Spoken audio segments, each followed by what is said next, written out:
Extra Innings with Andrew Hoty right here on 88.3 FM, The Sting. Hope everyone's having a fantastic night.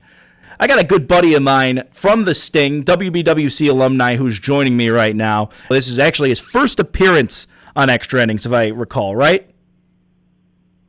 That's correct, yeah. This is his first appearance. All right, this is Jake Malensek, former sports director, former traffic director here at The Sting. So glad to have him on. Jake, buddy, how you doing? Good, Andrew. Happy to be here. Happy to be back on The Sting. It's been too long since I've put my voice on this radio station. It's good to be back. Well, I'm glad to have you back. You're a good buddy of mine, and it's always great to have you on the show. So I just wanted to talk to you a little bit about college basketball. It's been a hot topic this year. The tournament has had, of course, all sorts of unexpected surprises. I want to know from your perspective, what have been not necessarily just the biggest upsets, but the biggest surprises for you in terms of matchups, in terms of how far teams have gone, in terms of who's in the tournament, who's not, as we head into the deeper rounds here of the NCAA tournament? Yeah, I think the biggest surprise, and maybe I shouldn't have been surprised by this, but is UConn just dominating everybody again. They did this last year in the tournament. They ran through it all the way to the national championship, and they've done that again, and it looks really, really hard to beat the UConn Huskies. So maybe I shouldn't have been surprised by that, but it's been very interesting to see UConn just kind of steamroll over everybody in their path. Yeah, UConn has pretty much just tore apart every team they've played, but you also look at some of these teams that have gone through all the way into the rounds of 8 even, like North Carolina. Who would have thought they would have gotten this far? North Carolina State, excuse me. North Carolina State. Yeah, and then the Wolfpack are such an interesting story. I mean, they weren't going to make this tournament unless they won the ACC, and they shocked the world even just to do that. And to make it as far as they've made it, with the circumstances that they were in to start this season. I mean, they've had a roller coaster of a season, 7-game losing streak that's now turned into an 8-game winning streak, I believe. So it's pretty interesting to see the Wolfpack just do this, and they knocked out Marquette, who is a fantastic team, a couple of days ago. So they've just been continuing to roll and continuing to look good, and that's probably the biggest surprise of any team that's made it as far as they did, because I was not expecting that.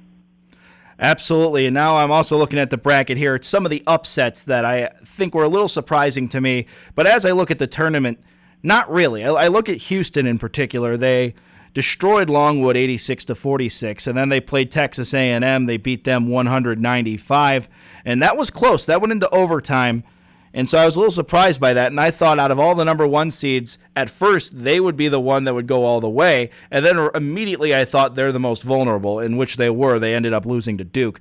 What do you think about some of these number 1 seeds that were upset? Houston being one of them, North Carolina being the other. North Carolina surprised me a little bit more, but Houston, it didn't really surprise me until they played Texas A&M. Go ahead.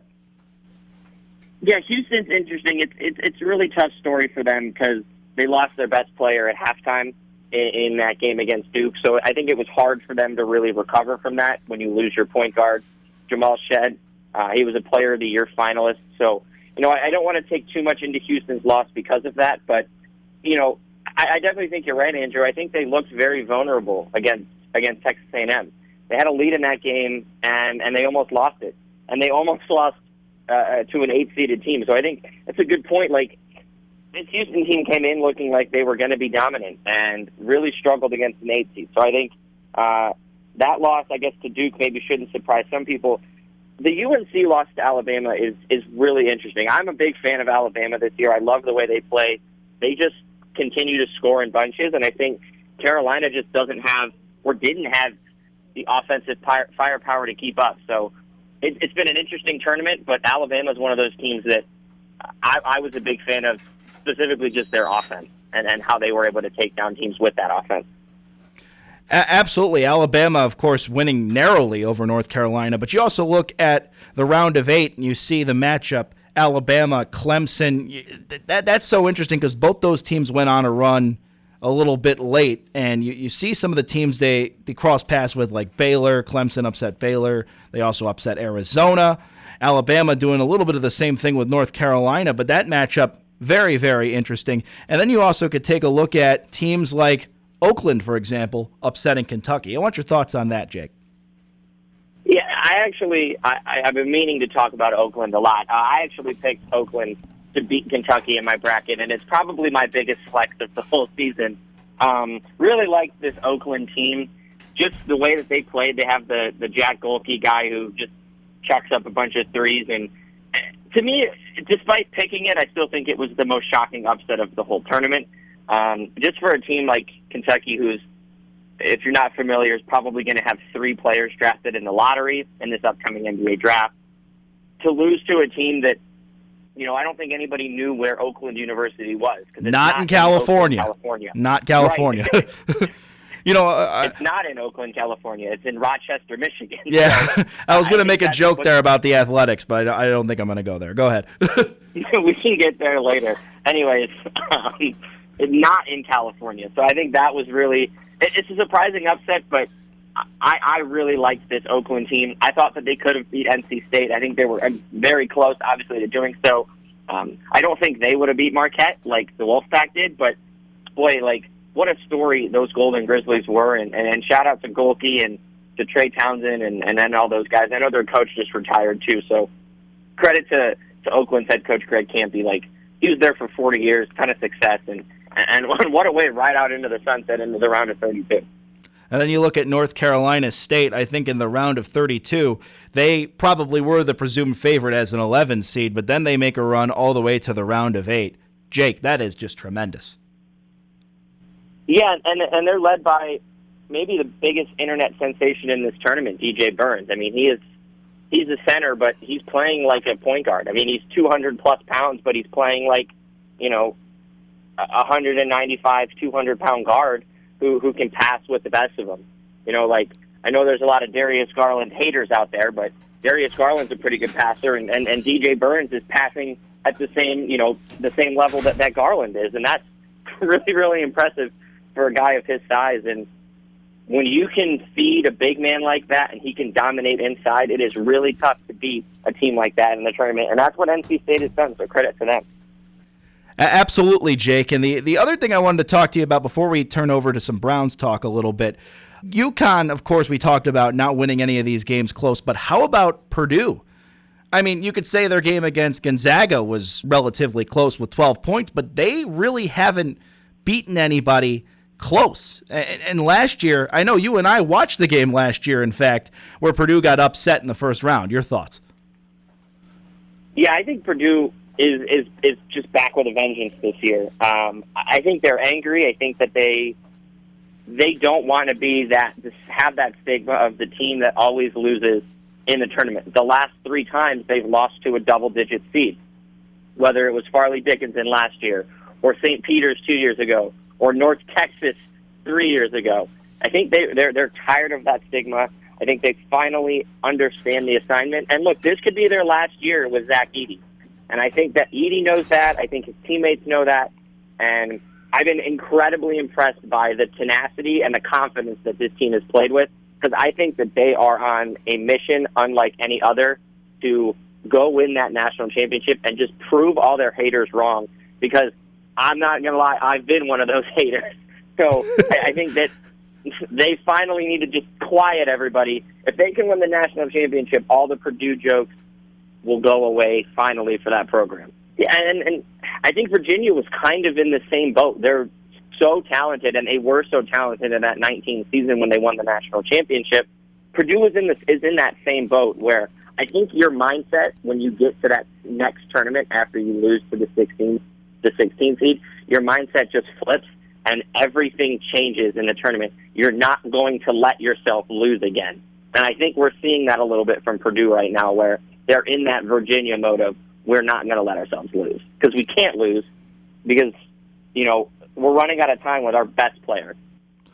All right, Jake, let's swing over here a little bit to some NFL talk. The Browns, they just officially traded for Jerry Jeudy recently. What do you think of that move? I think it's a great addition to the team. Not so sure personally I'm bought into the extension as much, but I think Jerry Jeudy is a great wide receiver who has underperformed in Denver, yes, but I think quarterback was a big issue over there. Can you give me your thoughts on Jerry Jeudy and what he brings to the Browns?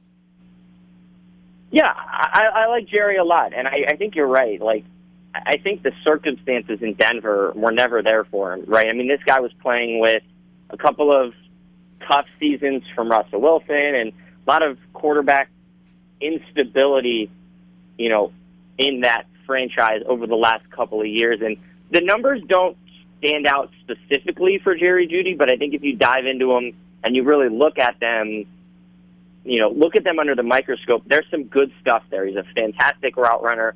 He has pretty good hands, and I think he's got underrated speed down the field. I mean, he's a 4.4 guy coming out of Bama. I think there's a lot to like about Jeudy, and I'm not somebody that's always going to look at stats when I'm grading a player. So I think it's more to look at what has Jeudy done on the field that aren't his stats but are his talent. And I think if Watson and the team is ready to go this year, Jeudy could have a big year. And the other thing about the Browns quickly is actually not about the Browns, but about one of their rivals, the Steelers. They just got Justin Fields, and they also have Russell Wilson. I think that's some interesting moves by the Steelers. It's going to be interesting to see how they handle that quarterback situation, but that's definitely more star power at the QB position in the AFC North. Yeah, and it breaks my heart watching Justin Fields go to Pittsburgh because obviously he's a Buckeye. He's one of my favorite Buckeyes I've ever watched, and it will stink watching him in Pittsburgh because, I obviously can't root for him anymore, but I'll give a lot of credit to the Steelers.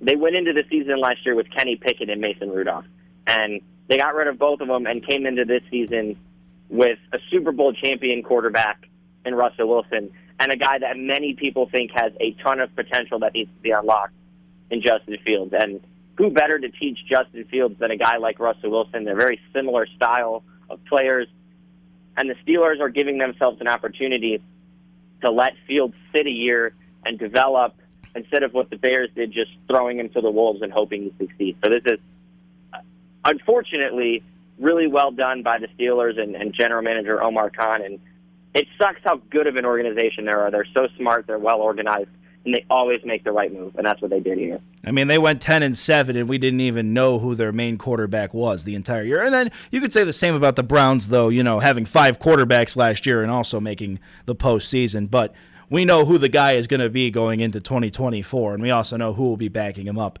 in Jameis Winston. And, before we actually go on to Guardians, quickly on Jameis Winston, good addition to the QB room, I think so. Yeah, he's great. And I know that there's a lot of questions about Joe Flacco leaving and why didn't we bring Joe back and this and that. And it's understandable from a fan base perspective. Like, I'm a big Joe Flacco fan. I have a Flacco Fever t-shirt. Like, I'm not going to lie about that. And I hate to interrupt you for a second, but aren't you a part-time Colts fan too?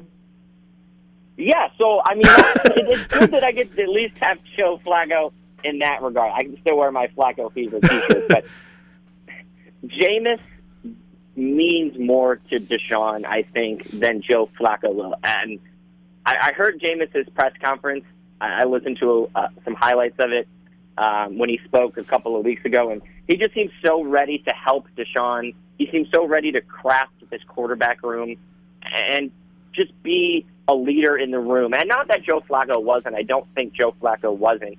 But I think Joe never got an opportunity to truly sit down and work with the quarterbacks in the room because he was focused on winning. He was focused on leading a team to the playoffs. And so Jameis being able to take a step back and understand that he's a backup, which he's now done a couple of years in a row for the Saints, he can sort of sit back, help Deshaun, teach him things. And look, if he has to play, the guy was a 5,000-yard passer in the NFL once. I'm not concerned by his ability to throw.